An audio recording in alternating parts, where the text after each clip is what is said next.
last time we talked about unlocking total happiness. I enlightened us about how to unlock total happiness.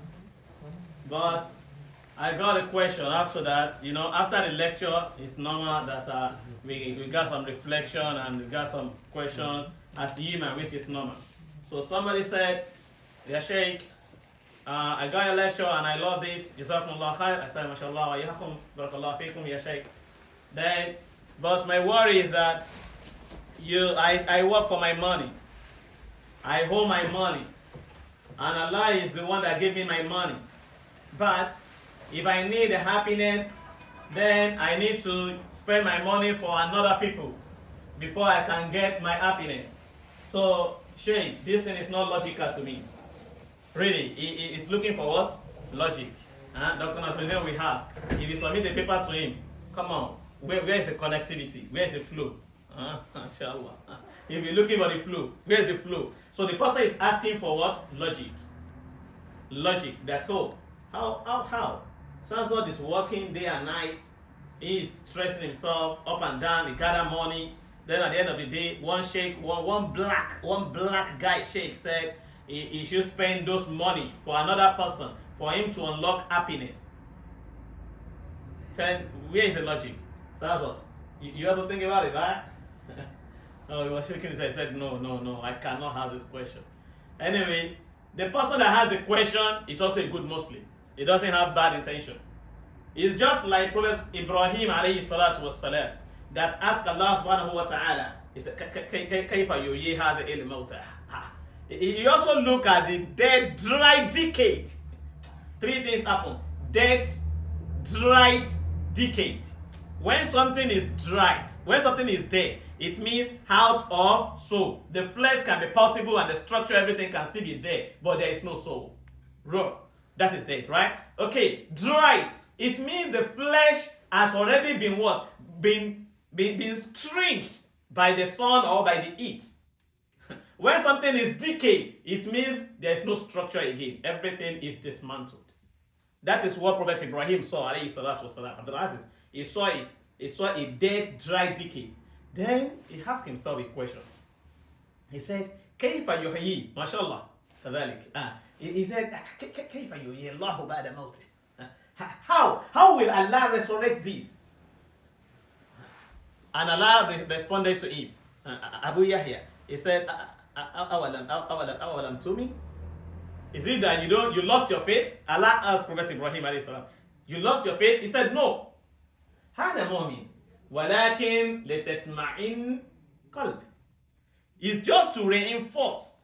It's just to be more convinced about my faith. To strengthen my faith. Allah said, okay, if that's the case, there's no problem. So Allah then asked him, no problem, take a bird. This bird, kill it, pound it, grind it, and spread it to 7 different mountains. You see what Allah said? Allah makes sure that it pass through the same process, more even difficult. Allah said, let it pass through 7 different what? Mountains at the top of the mountain. So Prophet Ibrahim put it 1, 2, 3 different mountains. He put the powder there. Dried, divided, grinded to molecules. With the nanotechnologies. They say to nano. Then Allah told him, stand anywhere you like. Then Prophet Ibrahim stood. He said, then nada. Call your bird. The bird you kill, call it. Then he called the bird, and the bird come what? Alive. Everything together. I said, mashallah. Allah. Now I believe how Allah resurrected the dead body. The same thing with this our brother. It's not that he lost his faith. He just wants to be logical. You know, the world we are living now, actually, if you are a Muslim and you don't learn logic, actually when you are working with the people of the world, you will lose your balance. Because they don't know Quran. They don't know Hadith. Not only they don't know, if you don't know and you are ready to learn, it's another thing. But they don't care also. If you quote Quran for them, tell them, no, bro, don't bring religion, bro. No, let me learn logic. That's why when we get this kind of question, we are almost very happy. Because this kind of people can interact, balancing with what? With the people of the world. So that's why, please, don't think this brother is not it's not good enough, it's not, no, he has good faith. It's just because of the people of the world that we are interacting with. Now, what is the short response, Dr. Azor? How is it logical? What is the logic behind it? That you want to unlock happiness, your own happiness. You now need to first struggle to gather money. And that money, you need to spend it not even only on yourself. You need to spend it on another person that doesn't work for you to unlock your own happiness. Very good. So that's what. You are with me, right? Then I asked the brother. I said, can you give an example of a job that I can earn money through it? Luckily for him, he told me, he said, anything Sheikh, like IT. Okay. So IT, right? I asked him, what means through IT can we get money? I want to get money through IT. What means? He said, no, Sheikh, you should know, IT is connected to hair. Okay. How do we come about the hair? He said, no, that's free gift of nature. Oh, so I didn't pay for the hair transmission. So it's free. Allah has connected everything for us. Just give it to us free of charge. So naturally, I'm taking what? Free gifts. Then this brother said, wait, Sheikh, wait. That means my money, I never completed my answer before he picked, actually. I just asked him, what you call your money? I want to call, I make money through IT. I want to call it my money, right? But that IT is already there, free. I also tap from it. I tap it freely. And it's not that I'm the one that created it. Dr. Nasruddin wrote a paper. I was reading one of his papers about the battery some months ago, and I was reading it. He said, in this paper, we show you new method. I was interested. Oh, new method. What new method? When I checked the new method, he was talking about the material is already available on the head. Yes, right? I was like, oh, mashallah. So Allah has given us everything. You just need to reflect and tap. So the same thing, the money you think you made.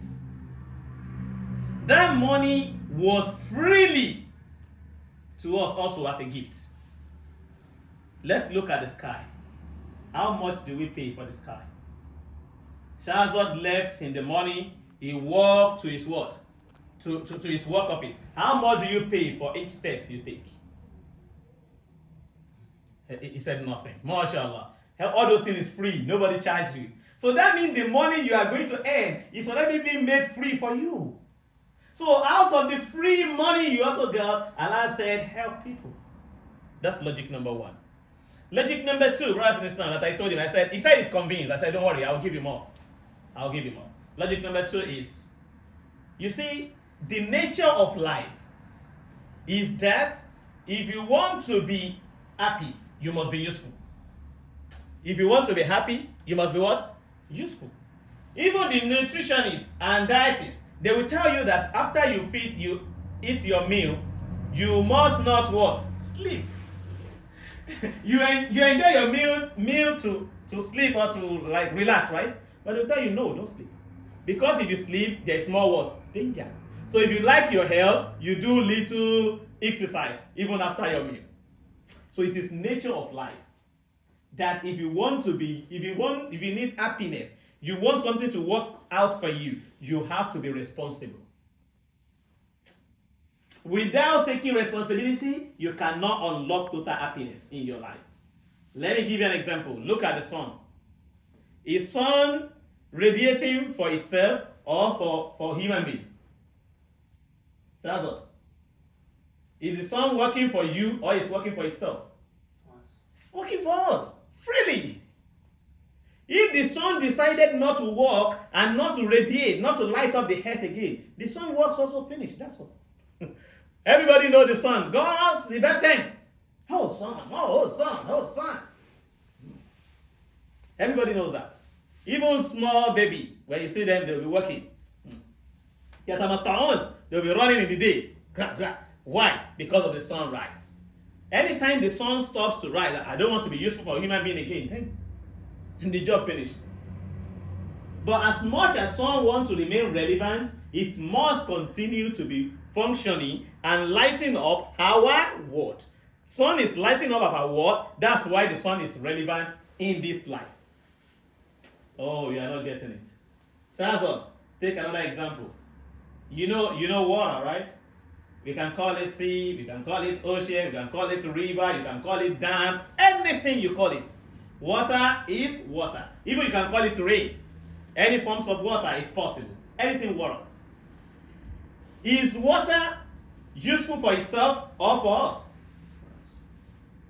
This is very simple. You are the one that you are. Human being is because of our self-interest.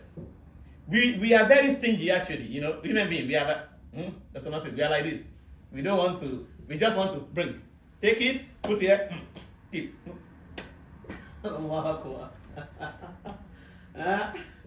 Just collect, right? You don't want to spend.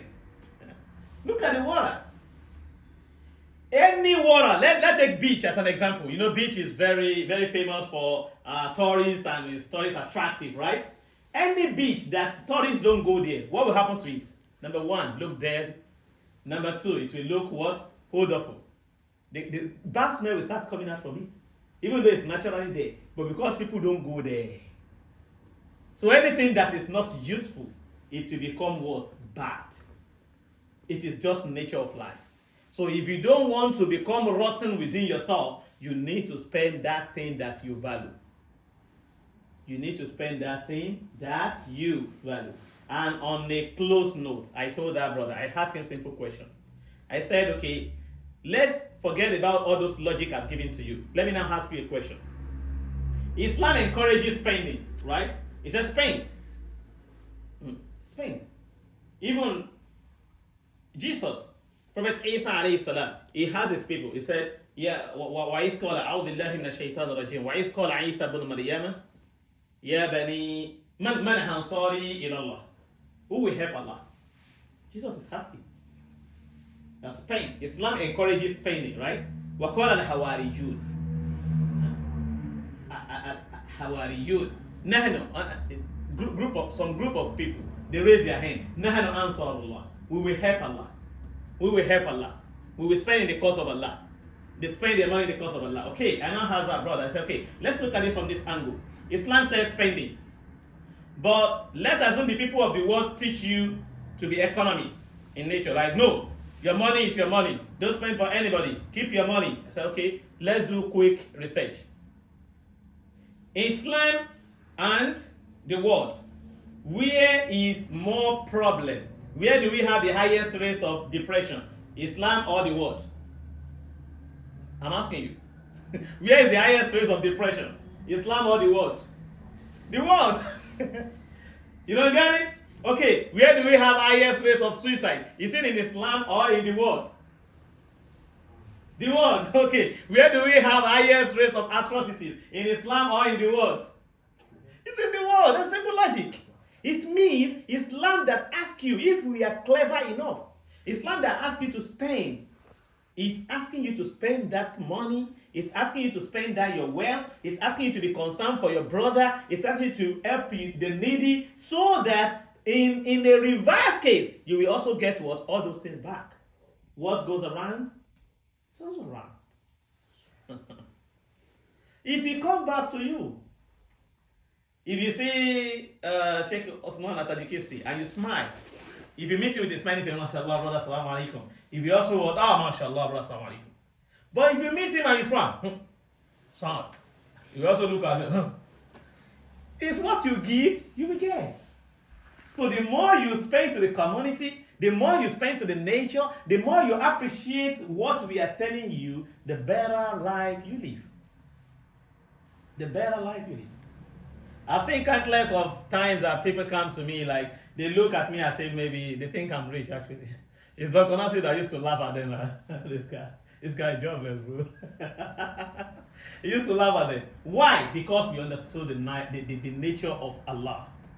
So, brothers in Islam, when we are asking you to spend your money, when we are asking you to help the cause of Allah, when we are asking you to do something for the community, when we are asking you to be concerned for the needy, we are only telling you to help yourself. You are not helping those people. You are only helping yourself. I gave this lecture, and this way I'm going to stop today, inshallah. I gave this lecture around 2009 in Nigeria. this kind of lecture about zakah. I was invited for zakah, public lecture, and I gave this lecture. When I gave the lecture about spending, I don't look back actually. In this lecture, I'm very flexible. That one, I was not flexible. I was very hard. To the extent that I said, if you have money and I give you opportunity, you don't spend it. That year, I said you are going to Jannah. I said it actually. So people were like frozen. Oh, so they keep asking different questions. Oh, my money. Oh, Sheikh. Oh, Jannah. Why? Oh, it's Allah that gave me. It's blessing of Allah. And one woman, before I answered any question, one woman stood up with tears on her face. She was crying. She said, please, before the Sheikh answered the question, maybe our whole life story will be enough for the people to understand. She said, as I started talking, it's like I was explaining her whole real life story. She said she neglected everything. She didn't care children, child, home, she didn't care. Just career. She said she was a career person and she was successful. This woman said she built nothing less than 20 houses. Dr. Nasruddin, how many? I want one. 20 different houses. Building, high rises. She said she built 20 houses.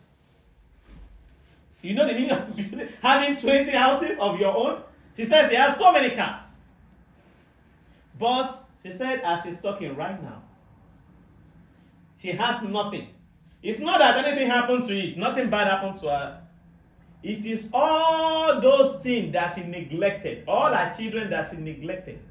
They sold her house one by one. She said when his children started selling her house, when they sold it to number 10, she said, I stopped complaining. I realized how stupid I was. What I supposed to fix in the day one, that is what is fixing me in the last day. Then I allowed them to sell everything. When they sold it to number 3, this woman was saying her own life story. She said when they sold the house and everything, like 20 houses remain 3. She now keep asking, she said, I keep asking them myself, maybe Allah will forgive me. Please, can you sell this one also and make money? You don't get it. Because she neglect her duty on day one. The money we ask you to spend now, that you think is your money, you may spend it with TA. You don't get it. You may spend it with what? With TA. When Allah is asking you, do something, Allah wants to help you. When you are doing sadaqah, it's taking away your what? Your problem. When you are helping people, if you help what is on the land, on the ground, Allah that is at the sky will help you also. He will lessen your problem. He will reduce your difficulties. He will ease your affairs. So these are the things we stand to gain when we spend our money. And it's not a story that, it's just a story by. No. We've seen somebody that gained Jannah. Jannah. You know how heavy Jannah is? Because this prostitute lady used her shoe to feed a thirsty dog. Stray dog on the street was thirsty, and she got to the well. The dog was saying, because they cannot jump into the well. And this prostitute saw the dog. The Prophet ﷺ related this. This prostitute saw the dog, and she used her heel shoe to take the water from the well and fed the dog. And I said, because of this, I'm pleased with him. And somebody heard what? Jahannam, because she refused to allow cats to go and feed.